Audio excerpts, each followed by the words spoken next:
The New York Knicks have a differently designed court for the NBA in-season tournament. And also, we have an update on the Joel Embiid news, and we're going to break that all down on Knicks Digest. So what's up, guys? My name is Chris, and we're going to jump right into things. But first things first, make sure to subscribe to the channel. 79% of viewers are not subscribed, and we would love if you guys could shrink that number and get the subscribers up. Please do that. It helps us out a ton. But let's jump right into the news today, because the New York Knicks will have a new court for the NBA in-season tournament, and it's a pretty interesting design. Now, you may know that the New York Knicks are one of two teams that have never changed the location or their team name that were around in 1947.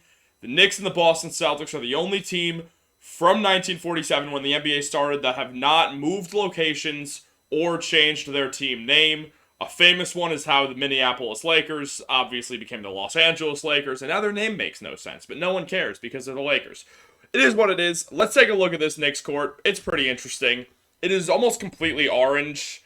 It's got the New York, the white, and the orange writing, similar to how their jerseys will have on the statement jerseys, I believe it is, or maybe the city ones. It's an alternate jersey, honestly, I'm forgetting. But on the baseline, we'll see New York Knicks written in blue, and then we will have a blue streak in the middle. There will be the in-season tournament trophy at half court, and then also there will be sort of a design of the trophy in the paint with the blue. Now, I want to know what your guys' opinions is on this. Usually I ask your guys' opinions on, trades or free agency, and not, interior design. But just take one more look at this court. It's cool that the Knicks are doing something different, but it's also because the NBA wants things to be very flashy so people know when it's an in-season tournament game. That court is hideous, dude. That is ugly. That's real gross. Who wants that much orange on a basketball court? That's going to be painful to watch. Literally, it is going to be painful on the eyes. Also, basketballs are orange. What are we doing, Knicks? Make it blue. Do the orange in the paint and just less orange and the streak down the middle. Look at these colors. Let's replace the blue and the orange completely. Let's just completely flip those. That would be way nicer. No one needs that much orange on a basketball court. Ugh. But let's just look at some more statements about this, just to kind of give you guys a rundown on everything. The Knicks did not want this, so it's not like this was their idea. The league went back and forth with at least two teams on colors, according to the arena and other league officials, in debating several proposals. The New York Knicks asked if they could use a grayish shade instead of the orange for the majority of the court, but the league stressed the importance of sticking with the team's core colors, in this case an orange court, arena and other league officials said. I don't care. I still hate the orange. Why would the NBA make us do this? Why can't we just use blue?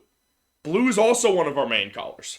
If you don't know why most New York teams outside of the Yankees and the Jets wear orange and blue colors for the most part, or at least one of them, the state flag's colors are white, blue, and orange of New York. The New York state flag is white, blue, and orange. That's why the New York Giants have blue. Obviously, the Yankees are so old that it's completely different. The New York Jets are just not the main New York team, though we did just beat the New York Giants, baby!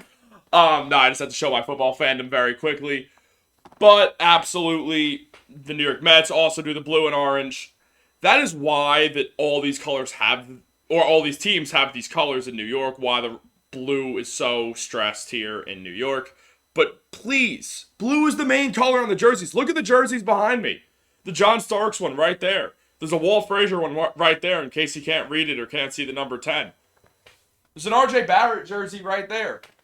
All those are blue. And yeah, we have the white home jerseys that have, I guess, more orange. But it's home jerseys and the Knicks are classic.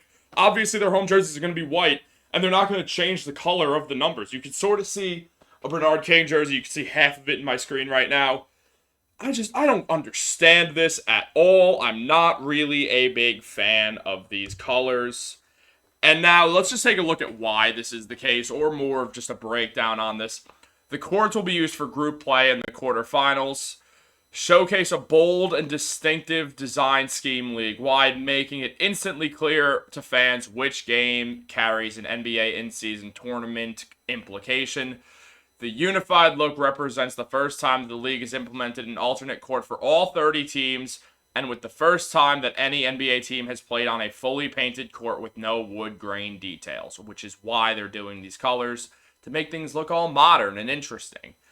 And then outside of that, they're just going to give a little bit of a design of the court, such as a fully painted court edge to edge, a larger than life NBA cup at the center court, prominently displaying to players and the fans the new trophy that will be awarded to the champion of this meaningless tournament. Oh, sorry, it doesn't say that. That was just my thoughts. A contrasting wash from color to color lane, creating a 16-foot wide runway across the court seems pointless. And NBA Cup silhouettes in the lanes, team logos across the NBA Cup center court and the baselines. Now, as you just heard me say, I think this tournament is pointless. The main award is that you win $500,000 if you win. That really must matter to Julius Randle, who's getting around $24, $25 million, and Jalen Brunson, who's getting around $23 million, and RJ Barrett, who's on a 4-year, $120 million contract. I mean, if I were like Quentin Grimes getting paid that like $3-4 million, I'd care. Would it be the most important thing in the world? No, but I'd care. So this matters to guys on small contracts. Do you think LeBron James cares? And we all know that LeBron is notoriously cheap, but you think he cares? You think Steph Curry, the highest paid player in the NBA outside of like Jaylen Brown? Speaking of, you think Jaylen Brown cares? You see the contract that he's getting? Think $500,000 is much to him? Think he cares about that? He wouldn't even know if $500,000 went missing from his bank account now. I don't see the point to this tournament, and I don't see the point to this. It's ugly. It's gross. I get it. You're trying to look modern. Doesn't make it any less ugly. That's just how I personally feel. I don't like this NBA tournament. I don't see the point of it. I do not see what incentive there is to having it. I think it's just something to excite people for the regular season, so the regular season does not become some sort of load management thing. But when you look at it, the people who are going to care most are the guys who are towards the end of the bench on the smaller contracts. And I do think there will be an evolution where we see guys who are on smaller time contracts, guys who are towards the end of the bench, being the most prominent players in these games, because the players who are getting paid max money don't really care about $500,000 that much if they win. There's not much incentive to winning. There should have been some sort of playoff implication to it if they wanted people to care, but the NBA did not do that because of the play-in tournament already being a thing, and that has essentially screwed everything up. But that is all that I'm going to talk about on that subject. Let's get into something a little more interesting. I'm not going to say more fun, but a little more interesting. The 76ers do not seem interested in the New York Knicks' apparent trade proposal of Julius Randle, RJ Barrett, Mitchell Robinson, multiple draft picks, all that jazz, with Evan Fournier maybe also involved.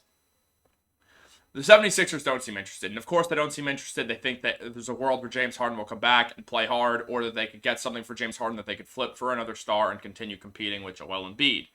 I do not think that's going to happen. I do think as of right now, if James Harden is to leave, the 76ers will not get back equal value. And in turn, what will happen is that the 76ers cannot compete with teams like the Milwaukee Bucks or the Boston Celtics, and it puts the 76ers in the same tier as the Knicks and the Cavs and the Miami Heat.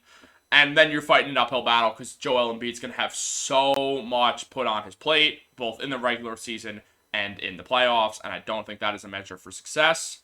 So I do not think that the Knicks would be trading for Joel Embiid this year anyway. I talked to Casey about that on Sixers Digest. I just don't see that happening. It does not seem realistic to me that the Knicks trade for Joel Embiid anytime within the next 6, 7, 8 months, so the rest of this season. Maybe in the offseason next year is when they might trade for him, but that's probably the closest that we'd see to a Joel Embiid trade happen is next summer. So don't wait up just yet, but also keep this on hold. Who knows? The NBA landscape changes so much after every season.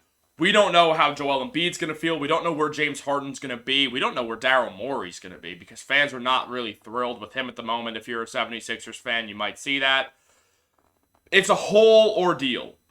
And essentially right now, the 76ers have a top 3 player in the NBA, and they are not going to trade him just because things right now are not going great. They believe they could fix this and keep Joel Embiid, someone who you will never get equal value back for in a trade.